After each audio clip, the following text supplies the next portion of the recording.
कुछ बड़ा होने वाला है, क्योंकि यूएस ये जान चुका है कि वो सबसे देखेगा परेशान हो सकता है, लेकिन वो दो लोगों को परेशान नहीं कर सकता, एक चाइना को और एक रशिया को। आपने देखा होगा कि जब रशिया ने यूक्रेन के साथ वॉर स्टार्ट किया तो मल्टीपल सैंक्शन रशिया पे लगे, लेकिन वॉर 4 से 5 साल होने वाले हैं, आज तक चल रहा है। रशिया ने एक बार भी उफ तक नहीं करा कि आपने सैंक्शंस लगा दिए हैं, हटा दीजिए, कुछ भी नहीं उसने रिस्पॉन्ड करा है। मतलब कोई रिस्पॉन्ड नहीं करा है, रशिया ने किसी भी तरीके का रिस्पॉन्ड नहीं करा है। और चाइना ने भी इतने टैरिफ लगने के बाद, इतना क्रूड महंगा होने के बाद, इतनी वॉर हो जाने के बाद उसके दोस्त के साथ कोई भी रिस्पॉन्स नहीं दिया है।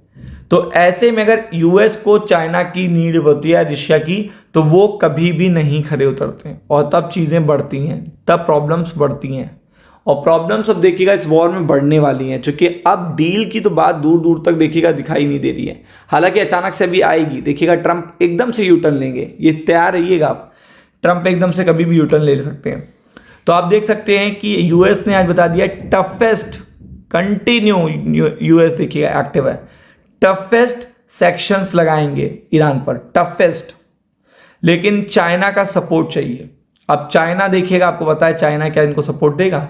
चाइना इनको कोई सपोर्ट नहीं देगा, क्योंकि चाइना पूरी तरीके से ईरान के साथ खड़ा है, क्योंकि इनको पता है यहाँ पे कि यहाँ पूरी तरीके से चाइना का सपोर्ट के बिना ये पॉसिबल नहीं हो सकता। टफेस्ट सेक्शन लगाने के लिए चाइना का सपोर्ट और रशिया का सपोर्ट चाहिए होगा यूएस का।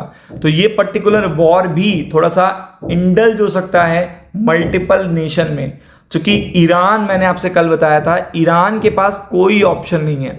यूएस सेक्शंस लगाएगा, यूएस एक डेवलप नेशन है, यूरोप उसको फॉलो करेगा, एशिया उसको फॉलो करेगा, लेकिन ईरान कोई भी इकोनॉमिकली तोड़ नहीं सकता यूएस को। तो वो केवल एक अटैक ही कर सकता है, बॉम्बिंग कर सकता है, स्ट्राइक कर सकता है मल्टीपल वेसल पे। तो ये सारी कंट्री के लिए बड़ी खतरनाक बात है।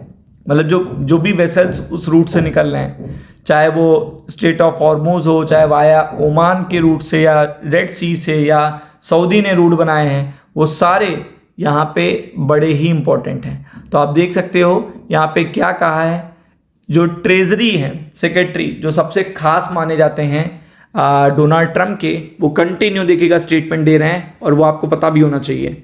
तो आप देख सकते हो यहाँ पे US treasury secretary Scott Bessent जो हैं, उन्होंने बताया है सीएनबीसी को कि वॉशिंगटन विल, यानी कि जो अमेरिका है, विल इम्पोज करेगा टफेस्ट सेक्शन देखिएगा in history to collapse Iranian government.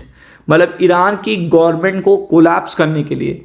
आपको पता है कि आप सबसे लड़ सकते हो, लेकिन घर में नहीं लड़ सकते हो, क्योंकि आप घर में अगर कलह हो रही है, घर में अगर लोग जागरूक हो गए, क्योंकि वो जवाब मांगना शुरू कर देंगे कि आपके पास करेंसी तो है नहीं, कोलैप्स हो चुकी है, फिर आपके पास महंगाई चरम पे है, फिर लोग जब भूखे रहेंगे, जब उनको एकदम फील होगा हीट, तो वो अपने आप उन चीज़ों से हटने लगेंगे। लेकिन हालांकि ये इतनी जल्दी नहीं हो पाएगा, ये फील कराना पड़ेगा। अब फील करा पाता है यूएस पूरी तरीके से या नहीं, या ईरान उससे पहले घुटने टेक देता है, ये सारी बातें क्वेश्चन मार्क में है। तो आप देख सकते हो यहाँ पे इसके लिए कोलैप्स कराने के लिए ईरान की गवर्नमेंट को, ईरान की इकॉनमी को कोलैप्स कराने के लिए बहुत इंपॉर्टेंट है कि चाइना भी इसमें इंक्लूड हो। तो ये बात बताई गई है कि चाइना से भी अर्ज किया गया है, चाइना से भी सपोर्ट मांगा गया है। क्या सपोर्ट मांगा गया है? कि आप इसको ज्वाइन करो, इस पर्टिकुलर सैंक्शन में हमारा साथ दो। और चाइना ने इस चीज़ को क्या करा है? क्रिटिसाइज करा है। तो चाइना हो सकता है बड़ा खतरनाक रिप्लाई भी कर दे, तो यूएस पूरा जो मार्केट है वो पूरा देखिएगा इससे परेशान हो जाएगा। चाइना ने क्रिटिसाइज करा है US president economic D day push against Iran. तो आप देख सकते हैं ये जो चीज़ है, इसको ऑलरेडी चाइना क्रिटिसाइज कर रहा है, यूएस उसका सपोर्ट मांग रहा है। तो दोनों चीज़ें पॉसिबल नहीं है, बशर्ते ये पॉसिबल है कि चाइना, ईरान और रशिया साथ में आ जाए। वो चीज़ देखिएगा बहुत बड़ी बात है।